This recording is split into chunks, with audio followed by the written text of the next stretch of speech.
Welcome to our special series, 31 Faces Small Business in Dalby, proudly presented by the Dalby Chamber of Commerce and Industry. And your local community radio station, 4DDD.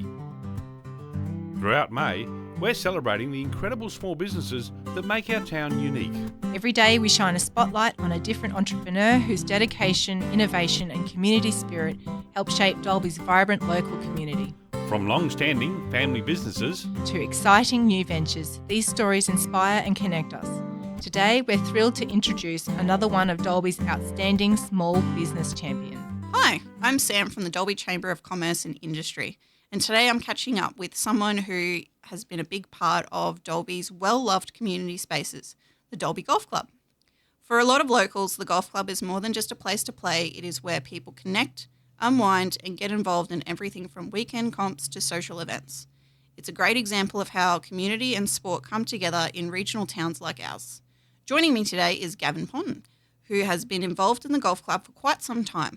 We'll talk about his journey and what it takes to keep a club like this running and why the golf club continues to play an important role in the life of our town. Gavin, welcome. It's great to have you with us. Thanks, Sam. Good to be here. How did you come to be involved in the Dalby Golf Club and what is your role there today? So about, I was nearly 5 years. I did a long career in the banking industry, 37 years on, and committee members at the time I knew, and they just sort of approached me and said, "You want a bit of a change?" And I said, "Oh, why not?" I was sort of not sick of the banking industry, but I thought a change would be a fresh start. So that's how it's all sort of transpired, and away we went from there. And do you find a big difference between banking and working at the golf club? Not a lot. Obviously, yeah, when I talk, you're dealing with people. And that's what I did all my career, dealing in the banking side of it, dealing with people. And, now it's the golf club. You're basically dealing with people again, just in a different, just in a different format, right? Members and social players, or whether it's when you're in the banking side or you're basically dealing one-on-one with clients and also with staff. So not a hell of a lot of change.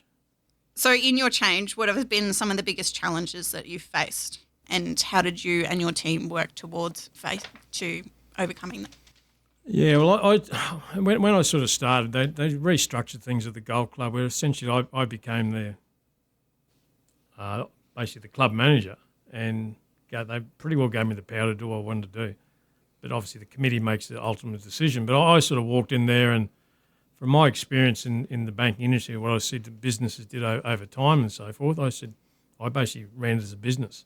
The club was going well, but yeah, I could see things that needed to be improved. And when I started, I sort of had three major projects I wanted to do. I gave the club 5-6 year time frame that I wanted to sort of be there, and that's where it sort of started. And I sort of stuck to that philosophy all the way along. So it's been good. Very good. And what were those three projects? So the first one was the club. We used to have old travelling irrigators, right? And you'd see them, the poor volunteers be out there moving travelling irrigators and dragging them around and the course and trying to get it green and for players, members and social players. So we worked on basically doing irrigation. So we had our greens and tee boxes irrigated, but we wanted to do the fairways. Take the course to the next level. So yeah, we did the back nine 1.5 years ago, and we did the front nine just in July last year. So we've got it all fully irrigated. There's a few little hiccups along the way that we need to go back and readdress, but generally speaking, the course has changed so much during that period of time. So that was number one. The second part is, again, we had a lot of machinery there that was sort of breaking down, and poor groundsman, he'd be swearing and carrying on. He'd be fixing his bloody machinery up all the time. And so, we need to modernise the machinery. And just recently we've gone out there and just upgraded our main machinery, being the greens mower and the fairway mower. And, just improved that side of it. So he's got a smile on his face now, rather than when he walks into the office with a bit of a stumpy sort of a step and a bit of a scowl on his face, he's in a good place. And the last one for me was refurbishing the clubhouse. So in 1985, we opened up the existing clubhouse, and from now, so it's 40 years down the track. we're now doing a major refurb internally of the clubhouse, just to bring everything up to date and, just to make it more welcoming for the whole sort of members and the whole community. So they're my main three, and I'm about a month or 6 weeks away of finishing the third one. So How exciting. yeah, no, it is. The priorities, that was really what I wanted to do. And, I can just see the club growing. It's just, people they love the place. It's really good. And when I see them come in and they walk out with a smile on their doll, that's what gives you the biggest satisfaction. Yeah, and it is a great place to be. It is. So do you have any other future projects coming up? Yeah, look, the committee has. The committee has. So we're working through those priorities at the moment. But, we've got a few things that we want to do. I said the members are expanding all the time, so we need more space for buggy sheds. I must say about Dalby. Dalby's the flattest course in Australia, one of the flattest.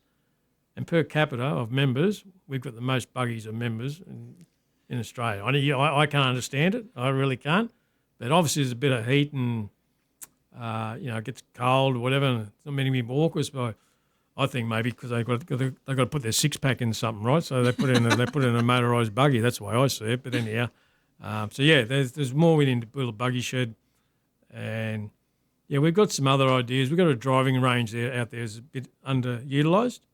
So we're looking to maybe get a more improved lighting system in there and a sort of automatic ball dispenser, so people can come after work. We do get a lot of shift workers, gas workers, and they work long days and they want to do something rather than sit in their, what's those huts over there? Well, anyhow, the little dongers they sit in at night, so they want to come and hit some balls, and so that's something we're working on.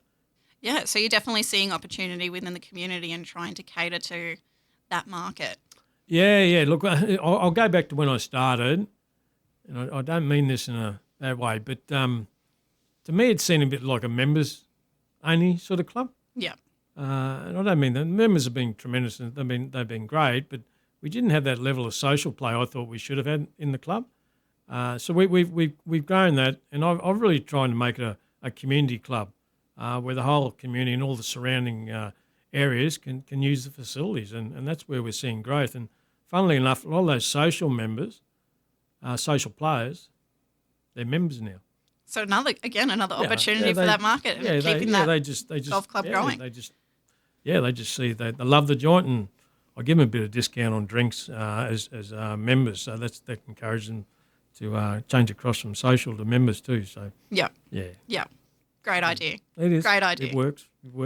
How important the golf club is to stay connected with other local businesses and community groups here in Dalby and the Western Downs. How important is it? It's a big part. I mentioned before about the community aspect and the club. Look, it's a public course club. That's what it is. It's not a privately owned club or resort or anything like that.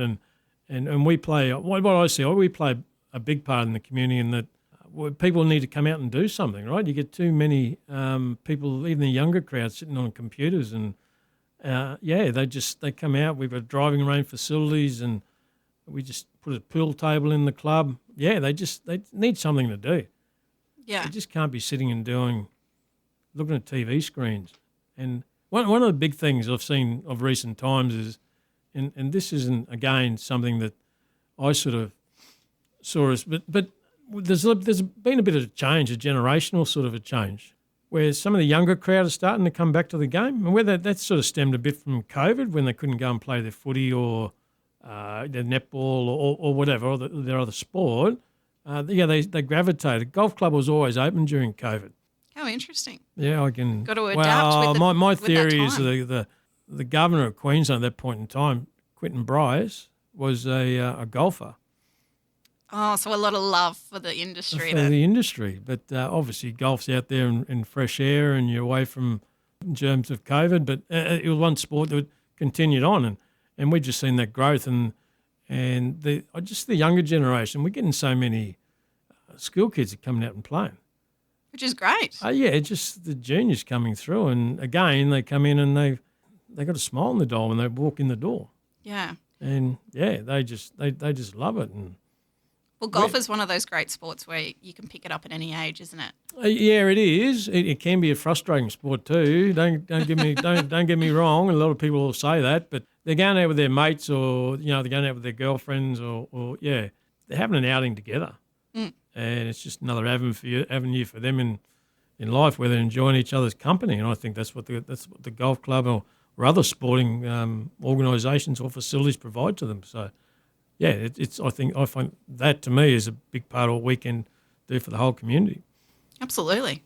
In this space, have you had a mentor or a fellow committee member that has had a lasting impact on you and the journey at the golf club?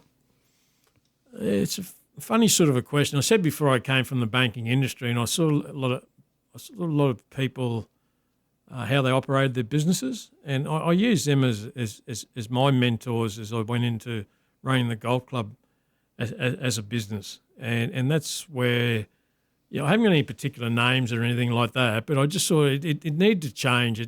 We're a not-for-profit organisation, but we still need to run it as a business, and ultimately we run it as a business, and we've been generating some good revenue and some good income streams for the golf club, and sometimes you sort of think in the back of your mind, we're generating all this money, and the members are thinking, why don't you reduce the membership fees or drink prices or whatever. But what we do, and with the committee, we make sure we put everything back into the club, which is the most important thing. That's what we do, and we really encourage like charity days. And I should have go back to the community question before. We have a lot of charity days, like Ambrose days they call it. And some of these organisations, that need to raise some money, whether it's a local kindergarten, a radio station, you never know. They might want to run a golf day, you never know. That's right. But yeah, basically they come out and they pay a green fee, and we give, we give basically 25% of the green fee back to them as well. They run a barbecue and they run some raffles or do auctions, whatever. And yeah, that's again running a business, and they're more social players that come in and they see the facilities, and again, they come out and play more often. So It's a bit of a win-win for everyone. Yeah, full circle. Yep. Benefiting everyone. So what has been the most enjoyable part about being part of the sporting and business community? Yeah, just that sort of part where we're part of the whole community, and I think all sporting organisations are, in a way. And I mentioned before how we get people to come out in the fresh air and enjoy themselves, and just build their own sort of self-esteem and enjoyment if what they're doing. Yeah, that's probably the best thing for me is that I mentioned before, they come with a smile on their face and they walk away with a smile on their face. If they don't walk away with a smile on their face and they haven't enjoyed them, I sort of make a point of asking, give us some feedback or ask us why. What hasn't worked for you today? Because that's, for me, if they haven't enjoyed it, well, I haven't enjoyed sitting there working for the day and seeing them walking home in a sad frame of mind. Whether they've had a bad game of golf, I can't change that. But often, they might ask for some tips or something like that, and you're happy to give them to them. So, it goes back to us and all other sporting organisations that, people are out there to be with their friends and their family and, go out there and enjoy themselves. So you're getting a lot of enjoyment from seeing those smiling faces and having a good time at the golf club. Yeah. And with all those hours that you put in, do you find it tricky at times to balance between being at the golf club, being the manager there, and then your own work-life balance? If my wife was in front of this microphone, I know what she'd say. It is. It really is a full-time. It is really a full-time job. I mean, we've got a structure of how many. Myself, I work sort of half the week and every second weekend, and the other, my other sidekick Paul Donnelly does the other half, and then weekends and some casual staffs in between. But we're pretty well there 7 days a week. I try not to be, but and Paul's much the same. We're there sort of 7 days. So I suppose we're running a business, and if you own your own business, that's the way we treat it. You might think you have weekends off, but actually you don't, because your phone's always there or someone's texting you or whatever. But that's probably, and how do I balance it?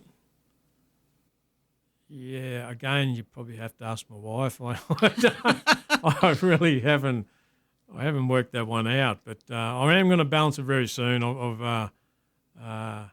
got a new gentleman that we're employing at the club, and that's why I'm doing it. Is that allowed for me to take a couple of months leave, and to be honest, I haven't had a day's leave in the last 4.5 years. So wow, that is a lot of commitment to the club. No, it's I always I just wanted to see it grow and be successful, and it really has. It's probably in the best place it's ever been. Some previous members or presidents might disagree with me, but just the comments you're getting from people that I had a couple of older gentlemen that came out and played yesterday, and they've been around the club for a long time, and they said it's the best it's ever looked. That's a real credit to you. And I get comments like that, and they basically said it's the best it's ever been, and it's that gives you a lot of satisfaction, and you can't, it gives you a lot of pride. Well, that's great. Good for you, Gav. Good for you. Anyone thinking of getting involved in local sport clubs or starting anything new in Dalby? What piece of advice do you have for them? Don't make it inclusive. What I mean by expanding on that is don't make it just like a club that like a members only club or something. I just think of your club. It's a club for the community. It's a club for everyone. It's a club for everyone to use, and don't think if it's it's a golf club and only golfers use that, but it's not. We've got, you need to have a facilities or set yourself up where it's available for the whole community. Whether it's for golfing, whether it's going take the kids down to the driving range, have a few little hits or the little putting green, pool table. Obviously we've got a clubhouse there, so functions make it available. Fit in, right? We might have a golf day on, but someone wants to have a birthday party, or it's been a great location for those sort of things. So you make it work. You don't give people a reason, so you don't say no. Yeah, you want to have that open, inviting community. You never say no to anyone. They come in and we've got a golf day on this day, so no, you can't have your event, but you make it work. You don't turn people away because they want to do something. You can't give them a reason not to go out and celebrate or have fun. So you got to make sure that you find a way to do it. Absolutely. So that's the way don't turn people away. Just find a way. Absolutely. What a great tip. Gavin, thanks so much for joining us today and sharing the story behind the Dalby Golf Club. It's been great hearing how you and the team are keeping the club active, welcoming players of all ages and building something that's really great and bringing people together. Wishing you and everyone at the golf club the best for what's ahead, and look forward to seeing the Dalby Golf Club continue and thrive right here in the Western Downs. Thanks again, Gav. Thanks, Sam. Thanks for joining us for 31 Faces of Small Business in Dalby, proudly brought to you by the Dalby Chamber of Commerce and Industry.